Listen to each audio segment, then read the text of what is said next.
Hi, everybody, and welcome to another Team Cheeky panel. Today, I'm joined with Amanda and Yaping, and today we're going to discuss how you go about the strategies of determining what career is best for you and how you can sort of decide where you want to fit and utilizing, the Cheeky group to really help you figure out what really, excites you and what career is going to be best for you.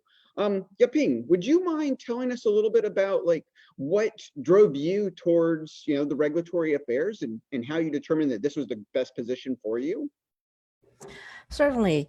So I think for like most graduate students and postdocs in academia, our best chances are almost like going to any alumni outreach that can be hosted by your own department or the graduate school, and through there, that's pretty much how I first learned about what people around my own tiny circle go after, and of course.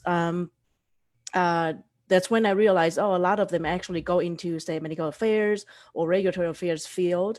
And then through like interaction with them, talking to them and figuring out what other specific job titles are underneath these big categories.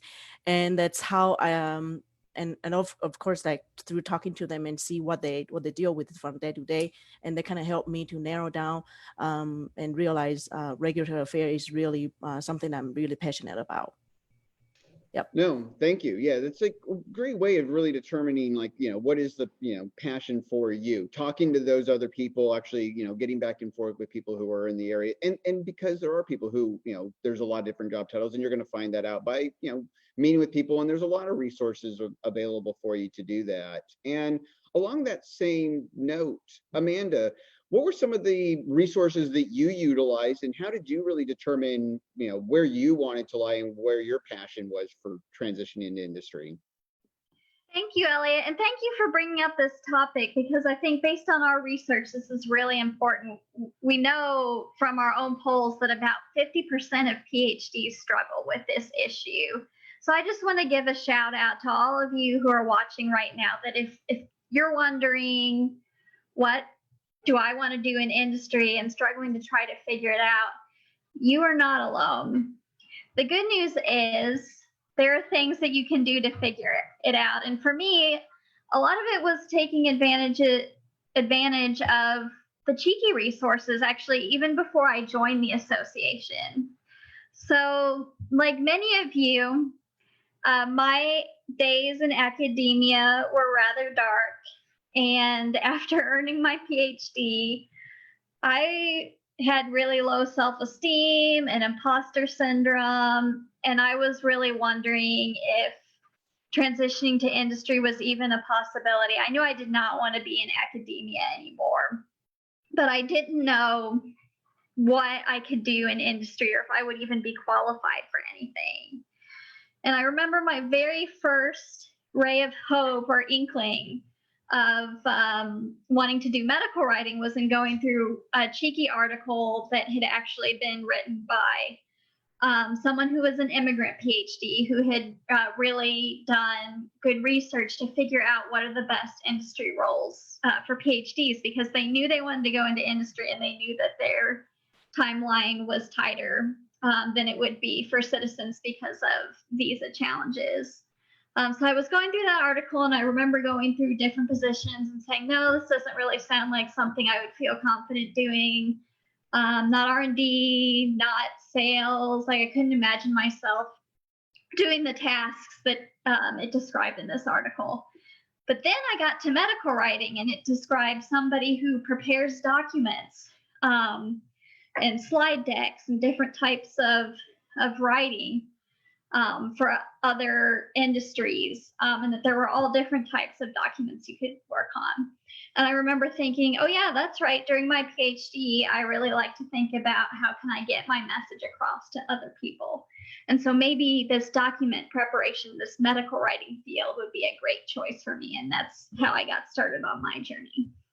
No, that's really wonderful. And it is one of those things to realize that you're not alone, and seeing that these other people have actually, had these same struggles and having to do this, the search to determine, how do I transition in industry? Because as you said, a lot of people end up in that sort of dark spot, realizing that academia is not for them and just not knowing where to start and where to go, and what is even available for a PhD. And we think that we're stuck in our niche little area, but that's not true. There's so many more transferable skills and areas that you can go to that you just don't really think about until you can find some of those examples of what actually will fit your skill set and what you want to do. And Alejandro, would you mind sharing a little bit more about how you can determine whether or not some of these areas are actually good for you or not? Thanks, Elliot. Well, yeah, as everything that Yaping and Amanda said is really valuable, and I also went through those steps, but one that really helped me was doing information interviews, because I remember feeling passion just to hear other science communicators talk about their role. And it was like every time I said an information interview with them, it would help me, it would reinforce that I wanted to do that. And another thing that I was really encouraging for me in terms of representation is I discovered pretty early in my transition journey that I wanted to go into science communication, but I had this really strong case of imposter syndrome because I'm not a native English speaker, and I thought I will never make it into science communication. There's so many PhD who speak English natively.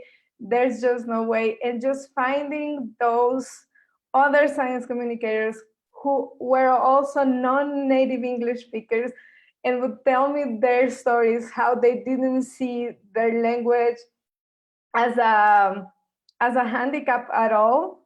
It was so good. It helped me a lot gain confidence in my transition.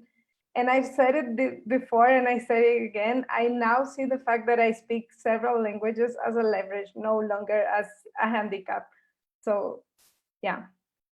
No, that's great. You forget about all these other things, and it's because, like as you said, is you think of some of these skills and you don't realize this is, I can utilize this to get into so many other areas, because as having those the multiple languages, that's great for people who are in different positions like medical writing, or as a regulatory affairs, or as an application scientist, or a lot of different careers. They need these people who have these different languages. And one of the other things I'd like to add, besides all the valuable information that Yaping, Amanda, and yourself, Alejandro, have added, is that this is actually a good way for you to really decide and determine what drives you, what your passion is, and where this lies. So you can go through and do I want to be at the bench still? Do I want to move away and just work on the writing? Do I want to go through and do I want to start managing people? You get to really sort of help determine where this really you feel the drive in this area. And while you're doing that, you can start talking to people, doing those informational interviews and doing things, and really determine the company culture, how you'll fit in that company, how it's structured, whether or not you're going to enjoy that day to day. Because have you been highly managed and you don't like that? You want to be more independent? Do you want to have that independence, and or do you want to be managed and have someone who has a direct impact on you and discusses what your goals are on a day to day? You can only really determine this by deciding how you want to be in industry, how you want to go and fit there. And then there's so many different options that you have available, and you can utilize all these different avenues, talking to other people, doing informational interviews, reading other people's stories. There's tons of resources that we have available within all of our online stuff. And this really just will help you determine where you can fit within industry. And if you want to find out some more information, you can go to phdsgethired.com, where you'll be able to find out a lot more about our flagship program, the Cheeky Scientists Association. And we just want you guys to remember to keep remembering your value as a PhD, and keep thinking and acting like an industry professional. Thanks, you guys.